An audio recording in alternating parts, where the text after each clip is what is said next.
नमस्कार। आज हम उन स्रोतों पर एक गहरी नजर डालेंगे जो रामायण के लंका कांड पर आधारित है, जिसे धर्म और मर्यादा का महासंग्राम भी कहा जाता है। जी हाँ। और हमारा मकसद रहेगा इस महाकाव्य के महत्वपूर्ण घटनाक्रमों और उनके पीछे छिपे संदेशों को समझना। तो कहानी तेजी पकड़ती है जब हनुमान जी सीता जी का पता लगाकर वापस आते हैं। श्री राम लंका पर चढ़ाई का निर्णय लेते हैं। बिल्कुल। और सबसे पहली चुनौती वो विशाल समुद्र। हाँ, उसे पार कैसे किया जाए।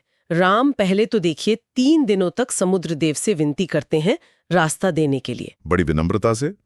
पर जब प्रार्थना नहीं सुनी जाती तो राम का धैर्य जवाब दे देता है और वे क्रोधित होकर अपना धनुष उठा लेते हैं। और यहीं पर मतलब वो बात आती है कि विनम्रता के बाद जब जरूरत पड़ी तो शक्ति का प्रदर्शन भी आवश्यक हो गया। सही कहा।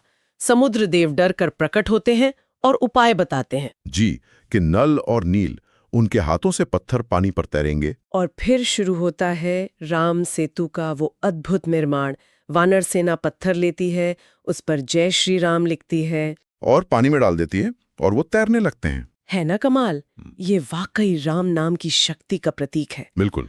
अच्छा, सेतु पार हुआ, सेना लंका पहुंच गए। हाँ, और पहुंचते ही युद्ध शुरू होने से भी पहले राम एक बड़ा कदम उठाते हैं। वे विभीषण का लंका के राजा के रूप में अभिषेक कर देते हैं। ये बहुत महत्वपूर्ण है। ये उनकी नीति दिखाता है, शरणागत को त्यागना मेरा धर्म नहीं। और ये रणनीतिक रूप से भी बहुत अहम था। हाँ, ये धर्म की स्थापना का एक तरह से अग्रिम संकेत भी था। विभीषण का साथ मिलना आगे चलकर बहुत निर्णायक साबित हुआ। बिल्कुल। लेकिन फिर भी राम शांति का एक आखिरी मौका देना चाहते हैं। हाँ, वो अंगद को अपना दूत बनाकर रावण की सभा में भेजते हैं। संदेश साफ था, या तो सीता जी को सम्मान सहित लौटा दो या फिर विनाश के लिए तैयार रहो। पर अहंकारी रावण मानने वाला कहाँ था। उसने प्रस्ताव ठुकरा दिया। और तब अंगद ने भरी सभा में अपना पैर जमा दिया और चुनौती दी कि कोई योद्धा इसे हिलाकर दिखा दे। कोई हिला नहीं पाया। मतलब अब युद्ध टल नहीं सकता था। सही बात है। कूटनीति विफल हो गई, शांति के सारे प्रयास बेकार गए। जी। और फिर शुरू होता है वो महासंग्राम।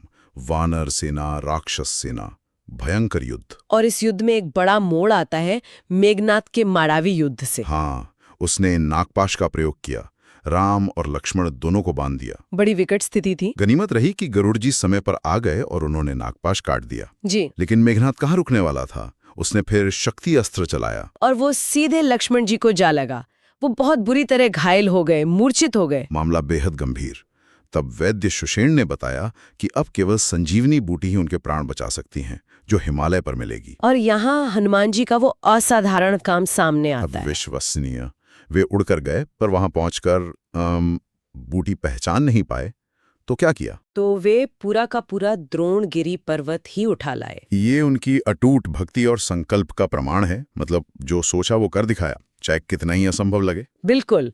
लक्ष्मण जी के प्राण बच गए, लेकिन युद्ध तो जारी रहा। हाँ, रावण ने फिर अपने विशालकाय भाई कुंभकर्ण को जगाया, उसे युद्ध में भेजा। कुंभकर्ण बहुत बलशाली था। और दिलचस्प बात यह है कि वो जानता था कि रावण गलत है, अधर्म के रास्ते पर है। लेकिन फिर भी भाई का साथ देना उसने अपना कर्तव्य समझा। बिल्कुल। ये वो कर्तव्य और धर्म के बीच का द्वंद्व दिखाता है। राम के हाथों उसका वध हुआ। कहा जाता है राम ने भी उसकी वीरता की प्रशंसा की, पर कहा कि ये गलत पक्ष में खड़ा था। सही। इसके बाद होता है लक्ष्मण और मेघनाद का वो निर्णायक युद्ध। यहाँ फिर विभीषण की भूमिका अहम हो जाती है। हाँ, उन्होंने बताया कि मेघनाद एक गुप्त यज्ञ कर रहा है और अगर वो पूरा हो गया तो वो अजेय हो जाएगा। लक्ष्मण ने सही समय पर पहुंचकर वो यज्ञ भंग किया। और फिर भयंकर युद्ध हुआ। अंत में लक्ष्मण ने ब्रह्मशक्ति अस्त्र से मेघनाद का वध किया। ये युद्ध सिर्फ ताकत का नहीं था। नहीं, बिल्कुल नहीं। ये रणनीति, सही सूचना और सही समय पर एक्शन लेने का नतीजा था। मेघनाद के बाद अंत में रावण स्वयं युद्ध भूमि में आता है। कई दिनों तक बहुत घोर युद्ध चलता है। हाँ, रावण के 10 सिर थे।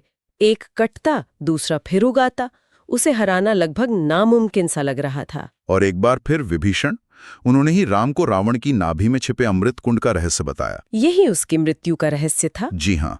और इसी जानकारी के आधार पर राम ने ब्रह्मास्त्र का संधान किया, नाभि पर निशाना साधा और रावण का अंत कर दिया। आकाश से आवाज आई, धर्म की विजय हुई, अहंकार का पतन हुआ।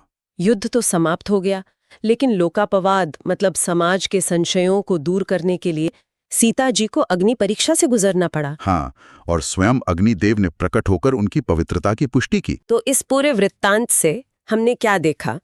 राम सेतु के निर्माण से राम नाम की शक्ति और इंजीनियरिंग का कमाल, हनुमान जी की असाधारण भक्ति और शक्ति, लक्ष्मण की वीरता और निष्ठा, राम का धर्म और न्याय पर आधारित शासन का संकल्प, और अंततः रावण के अहंकार का पतन। और हाँ, लंका में विभीषण का राज्याभिषेक ये सिर्फ एक राजनीतिक घटना नहीं थी। सही कहा, ये उस भूमि पर एक तरह से राम राज्य जैसे धर्म और न्याय की पुनः स्थापना का संकल्प था। बिल्कुल, और यह हमें सोचने पर मजबूर करता है कि क्या वास्तविक विजय केवल शत्रु का नाश कर देना है, या फिर उसके स्थान पर एक न्यायपूर्ण, एक बेहतर व्यवस्था स्थापित करना भी उतना ही या शायद उससे भी ज्यादा महत्वपूर्ण है। ये एक विचार है जिस पर आगे सोचा जा सकता है।